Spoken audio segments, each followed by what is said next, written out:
Assalamualaikum warahmatullahi wabarakatuh. Hamdan syukranillah, asyhadu an la ilaha illallah wahdah la syarikalah wa asyhadu anna Muhammadan abduhu wa rasuluh. Amma ba'd.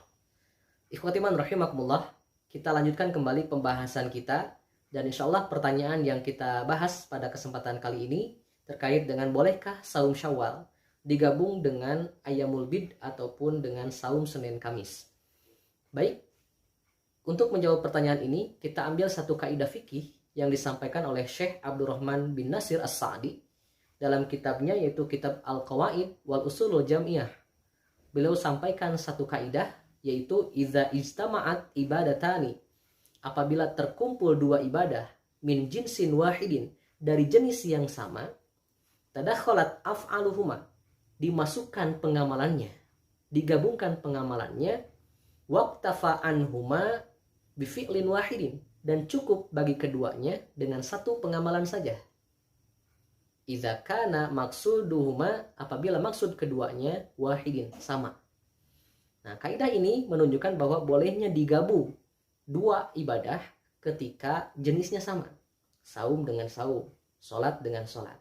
Namun, penggabungan ini sendiri tentunya harus memenuhi syarat yang telah disampaikan oleh para ulama, yang tentunya didasarkan kepada dalil-dalil yang bisa kita jadikan sebagai hujah. Dan di antara syarat yang beliau sampaikan dalam kitabnya ini, yang pertama, digabungkan dua amalan tersebut. Tadi syarat yang pertama adalah jenisnya sama. Saum harus dengan saum lagi, tidak bisa saum digabung dengan sholat. Kemudian yang kedua, penggabungan ini terjadi pada waktu yang sama. Misalkan kita melaksanakan saum Senin Kamis atau saum Senin bertepatan dengan hari Asyura. Nah, itu boleh digabungkan karena satu jenis, sama-sama pelaksanaan ibadah saum. Yang ketiga, syaratnya adalah salah satu dari penggabungan ibadah ini tidak boleh merupakan ibadah qada dari yang wajib Allah perintahkan. Misal, pelaksanaan sholat duhur yang mana kita tertinggal sehingga harus diqada, kita terbangun misalkan di waktu sudah masuk asar, sementara duhur belum kita laksanakan. Nah, tidak bisa kita melaksanakan dengan digabung 4 rakaat untuk duhur dan asar. Tapi ketika terjadi seperti ini, harus dilaksanakan 4 rakaat zuhur, 4 rakaat asar. Tidak bisa digabungkan dengan satu amalan saja. Dan yang terakhir, syaratnya adalah salah satu dari kedua ibadah tersebut bukan merupakan ibadah pengiring. Contohnya sholat rawatib ya, itu kan mengikuti ibadah pengiring itu. Sholat rawatib, qobliyah subuh, itu mengikuti sholat subuhnya. Artinya tidak bisa kita melaksanakan satu kali sholat, yaitu 2 rakaat, untuk melaksanakan qobliyah subuh dan juga sholat subuhnya. Itu tidak bisa. Nah, itu diantara syarat penggabungan dua ibadah.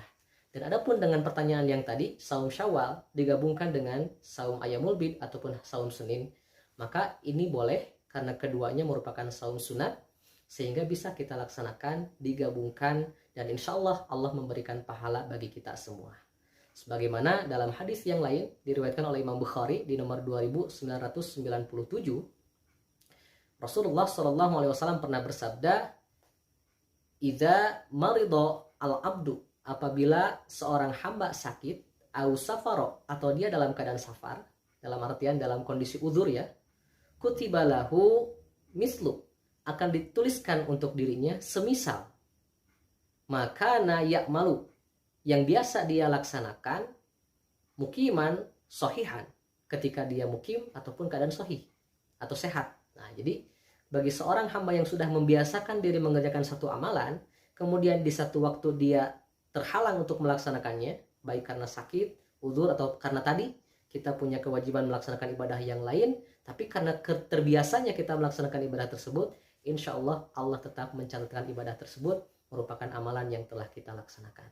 Allahu a'lam. Jadi silahkan bagi yang mau menggabung saum Syawal dengan saum Ayyamul Bid ataupun saum Senin Kamis, ini tidak menjadi suatu permasalahan. Hanya tetap yang paling utama adalah kita melaksanakannya masing-masing. Syawal, kemudian Ayyamul Bid, kemudian juga dengan saum Senin Kamisnya. Hanya jika memang bertepatan, itu silahkan bisa digabungkan, dan insya Allah Allah akan memberikan pahala yang baik untuk kita semua. Subhanakallahumma wa bihamdik, asyhadu an la ilaha illa anta, astaghfiruka wa atubu ilaik. Aqulu qouli hadza wa astaghfirullah li wa lakum. Assalamualaikum warahmatullahi wabarakatuh.